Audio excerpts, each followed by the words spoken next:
So let's do a milling operation all the way through. So the tutorial, you can follow along. I'm going to build the part from scratch and then take it in and do about 3 or 4 tool paths to it.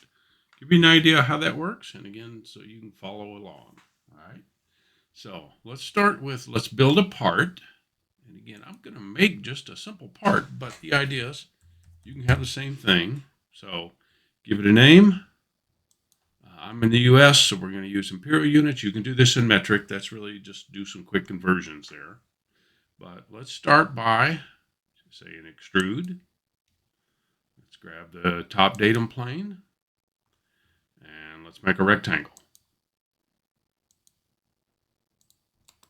All right, let's make this rectangle 6 inches by 4 inches. Okay, and again, if you're in metric, just do some conversions. The exact numbers don't matter. We're just making a part to play with. Let's make it 2 inches tall. Okay, so now let's make a pocket. So I'm going to say extrude, pick the top surface, put another rectangle on there,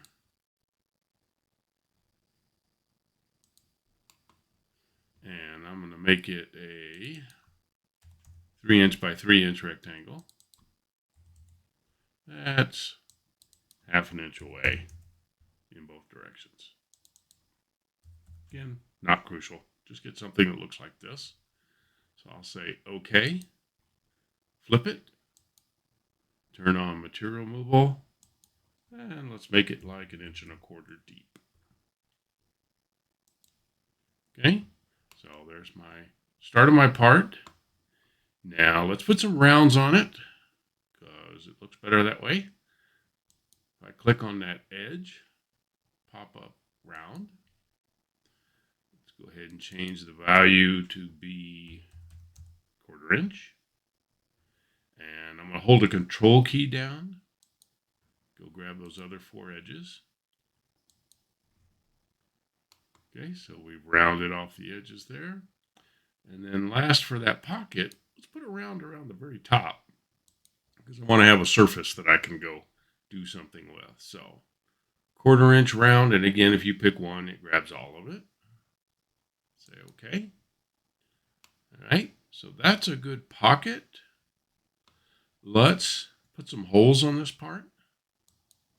So if I say hole feature, click right there. Let's make it a ½ inch. Again, numbers don't really matter. Let's grab those draggers to say, let's dimension from the front and the side. Space that, sure, 3/4, both direction. Okay. That looks fine. And we will make it a 1 inch deep hole. So not a through hole. You can do through a hole if you want. Doesn't matter. I'm going to make it a pocket hole there. All right. And then I will say pattern that feature. So it's highlighted. I just say pattern. And we're going to go click this direction, meaning this way. Let's space it 1 inch. And we want, what, 4 of those? And then I'll say second direction. Let's grab that one. Make that 1 inch. And so we have a little grid of holes. All right, we got a little too far there. No problem. We'll just go in, edit dimensions, and we'll change that spacing. Something like that. Again, don't worry about exact dimensions. Just make a part that looks like that. And then one last thing I want to do, let's do one more extrude. Again from the top. Let's make a rectangle. I want to make a shelf. And so the easy way there is I simply grab edges to make a shelf. 0.3 is fine. Same thing, flip direction, make it 1 inch deep. There we go. All right, that's enough. That's enough to get going. let's go ahead and save this part.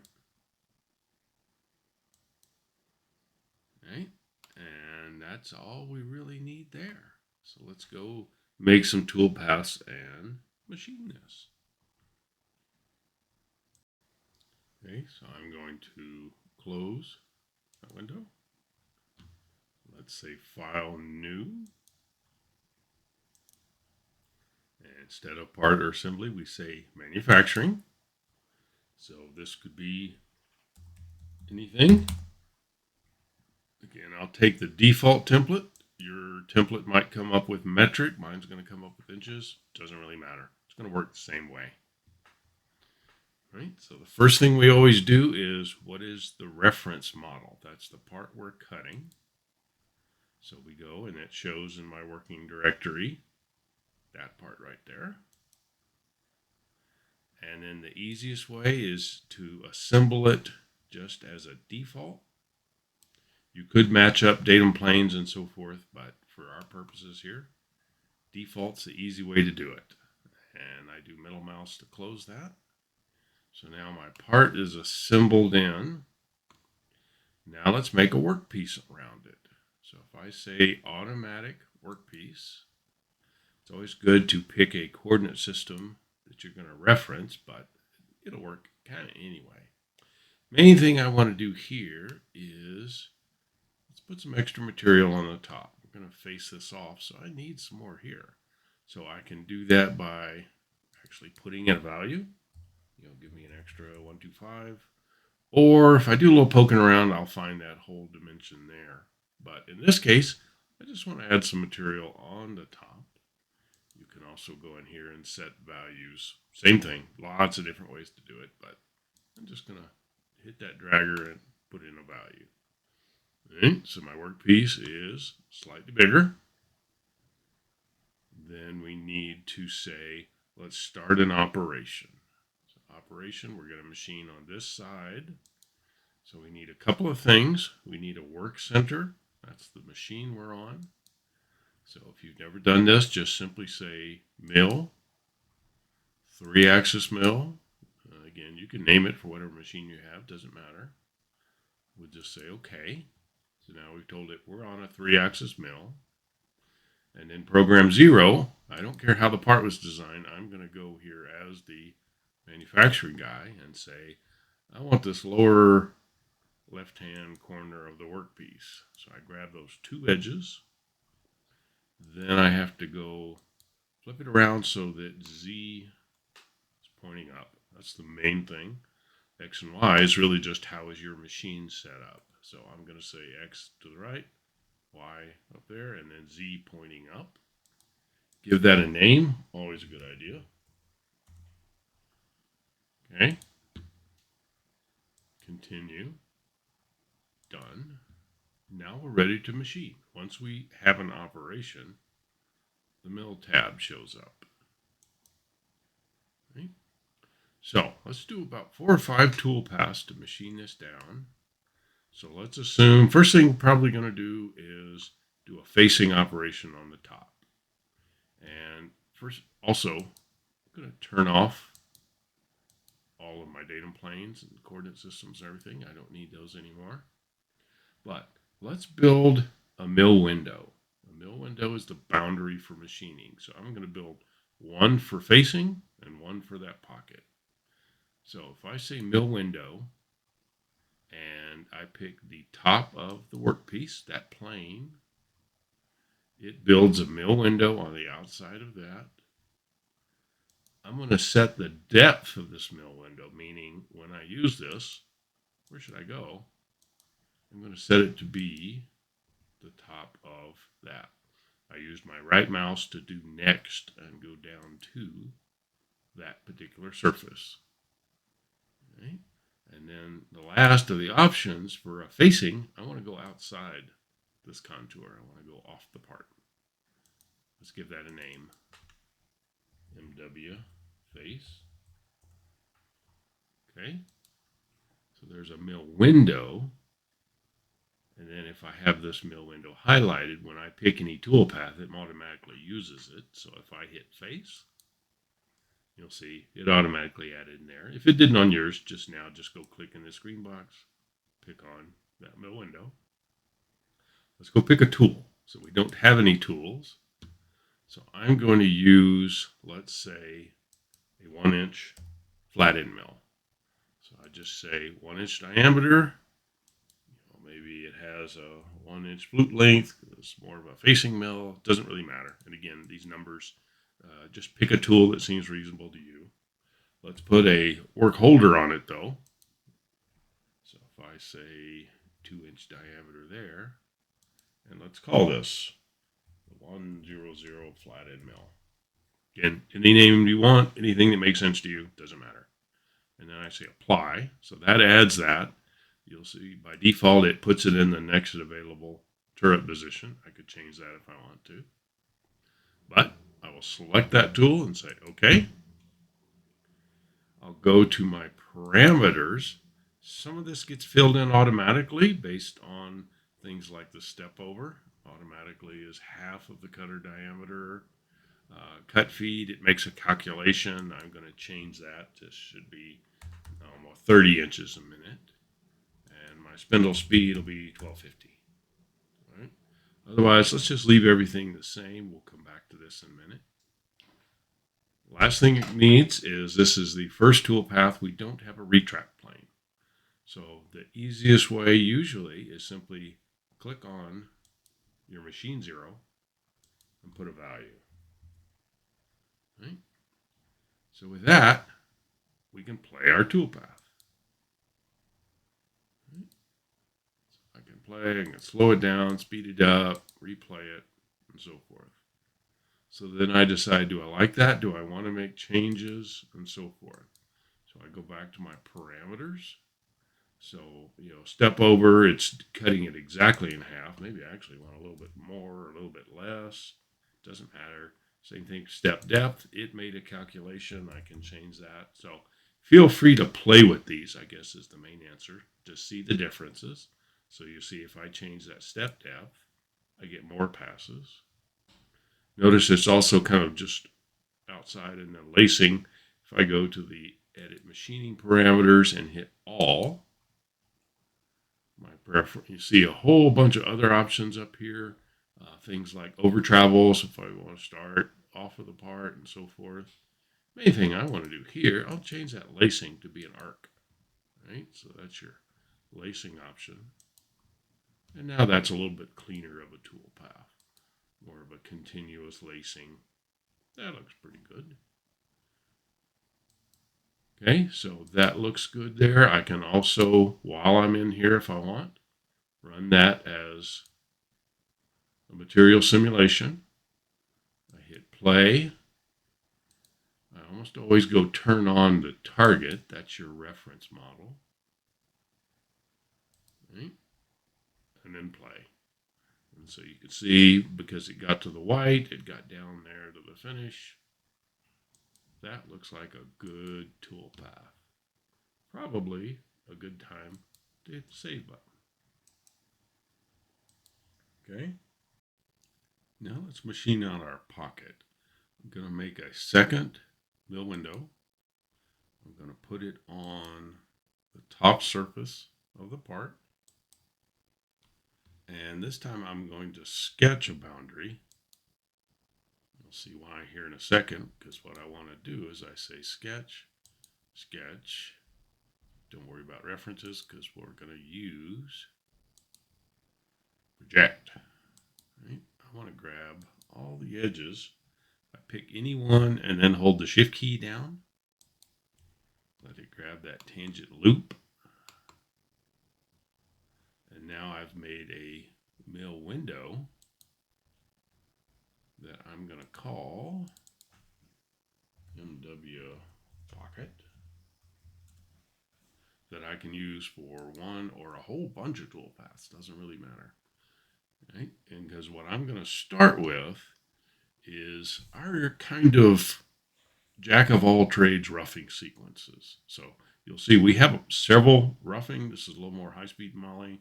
Volume roughing is the old traditional one that has lots and lots of options, including high-speed milling. So we're going to use that one for this particular example. So volume roughing. Let's go get a different tool. Probably want something, and I'll just say new tool. Maybe let's use a bullnose cutter. So 1/2 inch, probably a good size. That's all right. Let's put a 030 radius and 2-inch flute length. Same sort of thing here. Let's put a holder onto it. We will call this one the 500 bowl. And apply that one. So with it highlighted, I say OK. And it's going to use that mill window pocket. So if it didn't pick it up automatically, just go pick it right now. Set your feeds and speeds again. And those calculations it does automatically are actually done with a metric value. You can change that, but that's a whole nother story. Let's make a couple of changes. I want to do roughing and profiling. That's good. Type 3, this is where you could choose lots of different options. Let's just leave it type 3. We're just going to lace back and forth. Again, kind of more old-fashioned. Let's leave some stock material. So if I say rough stock, let's leave 50. Let's leave 50 on the bottom. But profile stock, we'll leave that set to 0. So it's going to rough it out, and then at each Z level, go do a 0 stock allowance profile pass. So that looks pretty good there. Let's go play that path. And that makes something like that. All right, so we can say that looks good. Let's go ahead and make a couple of changes. Let's say that we're going to leave 50 thousandths rough stock, and step depth we can do bigger. Let's do 1/8 of an inch, something like that. Doesn't really matter. Main thing, play with these numbers, get the toolpath you want. So if I say play that, play simulation, let's turn on the target, run that, you get something that looks like that. So pretty good stuff going there. Pretty much finished the walls and so forth. We still have the top there. So if I say done, and then of course at any time I can click on the operation and say, show me the whole thing, at least the whole thing that we're at right now. Right? So there's the facing operation, and then I see the roughing sequence. I can see it left material around there and still have pockets and so forth to do. So let's keep doing those. Okay, back to the mill tab. Let's do some drilling. So if I say standard hole drilling, and I go to my tool manager, maybe want to start with a center drill. Right? So you can see all that. I'll just go ahead and accept all the defaults here. We'll call this my C drill. Okay. Then it says, what holes do we want to cut? Well, I want to cut these guys. Notice if it's Creo, it does a lot of things automatically. It says, oh, I found a pattern. So I'm going to automatically assume you want that. There's lots of ways to change that. Notice default, it looks at the tool and says, where's the workpiece start? Where does the tool end? And it automatically says, how deep can it go? I'm going to change both of those. For a center drill, I'm going to say start from that surface. And again, just using my next. So I want to say that's where we start. And then drill, I actually want to go down a certain depth, right? I want to say go 0.1. Right, so now we've pushed it down there. Lots of things in the parameters you can set, things like step over, things like retract distance, all sorts of options there. But let's just not worry about those. Let's just make a simple center drill toolpath. You'll see there's that depth. Goes in as far as we want. Okay, so there's a center drill cycle. Now, with this highlighted, I'm going to say copy, paste. make another one, but let's go change to a 1/2-inch drill. So that is that one, basic drill, 1/2-inch, 4-inch length, sure. Put the holder, not really necessary for these, just looks good. So 500 drill, apply, okay. And now I can really turn it back to automatic, right? Just let it figure out the depth. And notice here it also figures the depth, and you have the option, are you talking the shoulder of the tool or the tip, right? So technically the shoulder, it's actually going to put the tip down below there. But that's a drill cycle, right? Lots of parameters, lots of different options. We're not going to go into all those, but that looks pretty good. All right, so 2 things left to do. I need to cut my pocket over here, and I need to trim up that surface. Let's do the surface first. So let's use cut line milling. Cut line milling is a great way to say start here, end there, and I'll show you that. But let's say cut line milling. Tool manager, let's make a small ball end mill. Right, so maybe 125 and something like that. That's fine. 125 ball. Okay. What surfaces do you want to cut?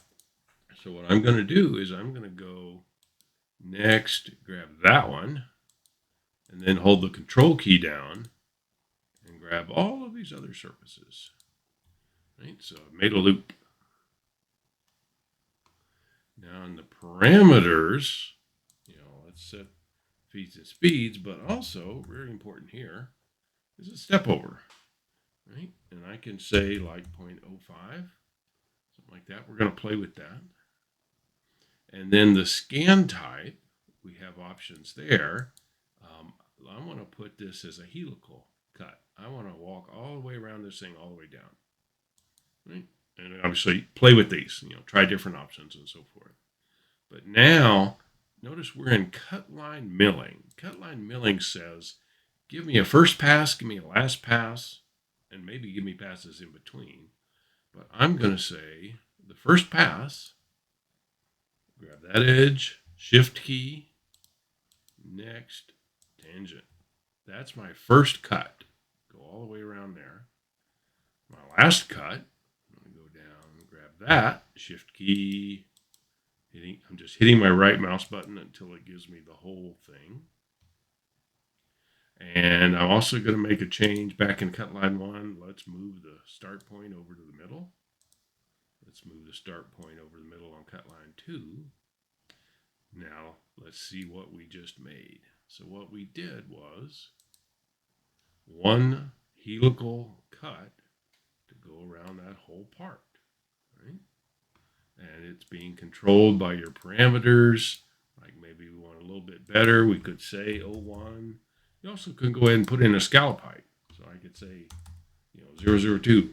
And it'll actually calculate to get the right surface finish there. Now you can see a lot more cut there.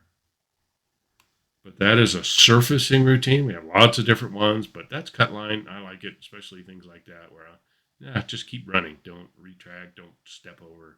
Just keep a good motion there. Okay, so there's that surface. Last one I want to do is to cut this. We really just need to profile this edge here to get down to it. And I'm going to use trajectory. Trajectory is the workhorse of production machining. You'll see in one of my other videos.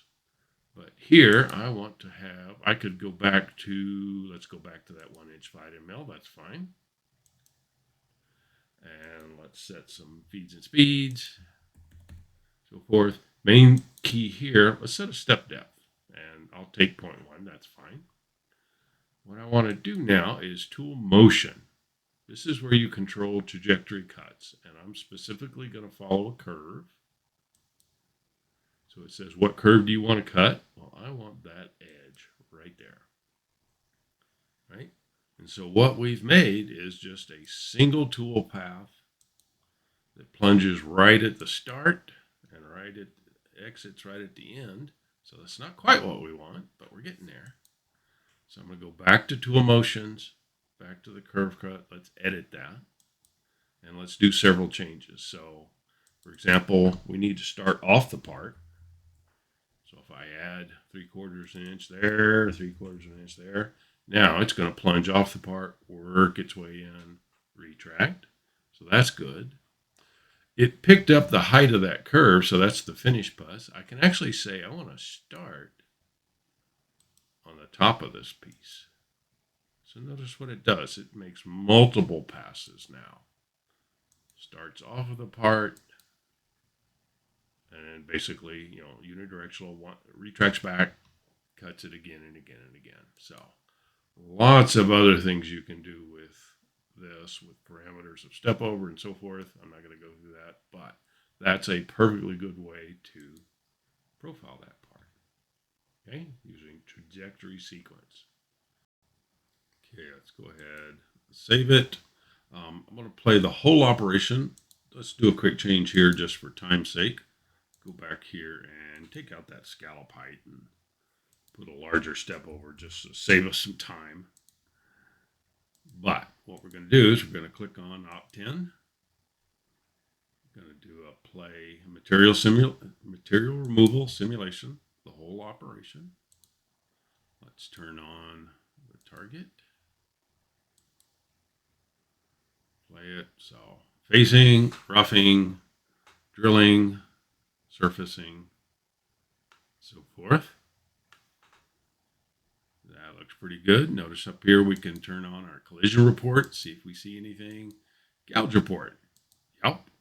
And specifically, where is it? You can actually tell it to put the tool there.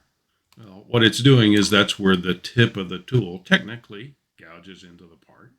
But that's what you want to do. You want to know it. So that's good to know there. All right, so that's all available. So this part is really done. It's ready to go. Save it one more time. Now we need to post-process this. So lots of ways to do that. I'm just going to click on the operation. I'm going to bring up my play path menu. And what I can do is say save as. This saves the NCL file, the CL file. And I'm going to give it a tape number 5595. 5559. Doesn't matter. All right, so that writes the CL file. Then I'm going to say save as machine code, MCD. I won't pick anything here. I'll just say output. I want to grab that CL file we just created.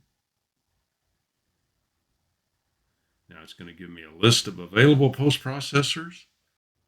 Okay, default post. Let's go with the third one. That's a Fadal. And notice as I move my cursor over any of these on the lower left hand of the screen, right there, notice it actually tells you what each one is, but let's pick P14. It's a Fadal. That's fine. So I click on that. Wait just a second. It goes off, calculates. It comes back and tells you, yep, we made 5599.tap.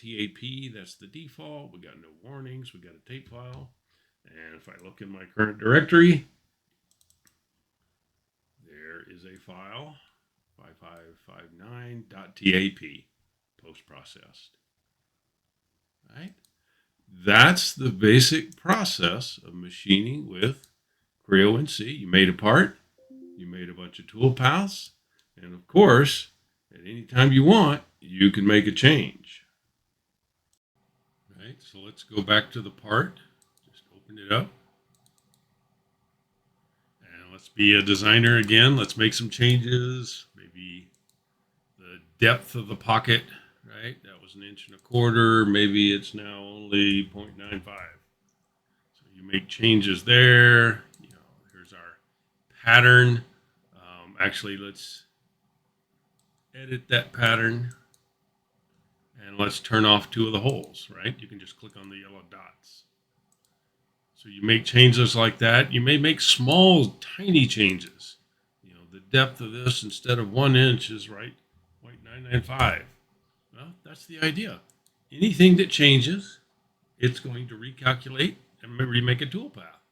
So if we do that, all we have to do is now call up our manufacturing model. You'll see it's already made a change there. You hit the regenerate button and it's updated, right? So my drill cycles, oops, ignore that. My drill cycles,